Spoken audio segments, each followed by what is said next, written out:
আজকের গল্প হলো এক গরিব কাঠুরিয়া। লোকটির নাম ছিল তপন। তপন খুব গরিব ছিল। সে জঙ্গলের কাঠ বিক্রি করে কোনো রকমে তার দিন চলে যেত। হঠাৎ তার দাদার ছেলে তার কাছে এসেছে কিছুদিন তার কাছে থাকবে বলে।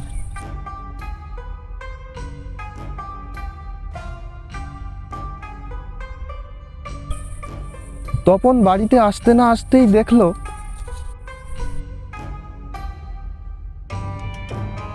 একই বান্টি, তুই কখন এসেছিস?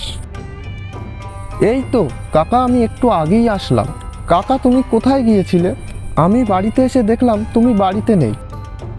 আমি ওই পাশের একটা জঙ্গলে গিয়েছিলাম কাঠ কাটতে। তুই এখন বাড়িতে বস, বুঝলি?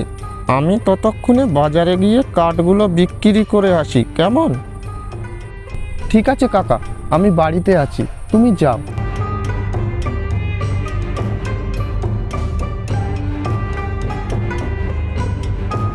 কিছুক্ষণ পর, অনেকক্ষণ তো হয়ে গেল, কিন্তু কাকা তো এখনো বাড়িতে ফিরছে না।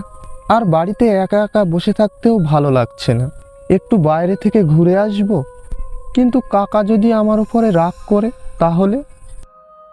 ঠিক আছে, বলবো অনেকদিন পরে এসেছি, তাই একটু বাইরে ঘুরতে গিয়েছিলাম। হ্যাঁ, এটাই বলবো খানি।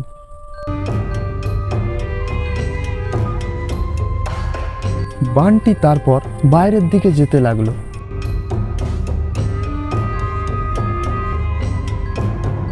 কিন্তু তার কাকা বলে গিয়েছিল বাড়িতে থাকতে, কেননা ওই নদীর পাড়ের জায়গাটা খুব একটা ভালো না। বানটি হাঁটতে হাঁটতে ঠিক ওই নদীর পাড়ের জায়গাটায় গিয়ে পৌঁছালো। হঠাৎ করে সে দেখলো একটা গাছে অনেক আম হয়ে আছে। এ কি, কতগুলো আম হয়ে আছে গাছে দেখছি, আর কিছু আম মাটিতেও পড়ে আছে। যাই, কিছু আম বাড়িতে নিয়ে যাই।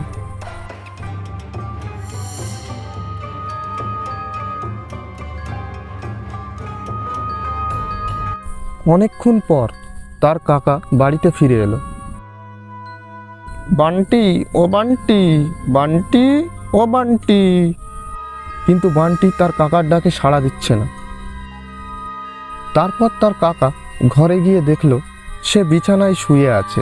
তার কাকা ভাবলো সে অনেক দূর থেকে এসেছে, তাই হয়তো ক্লান্ত লাগছে তাই তার কাকা তখন আর তাকে ঘুম থেকে ডাকেনি।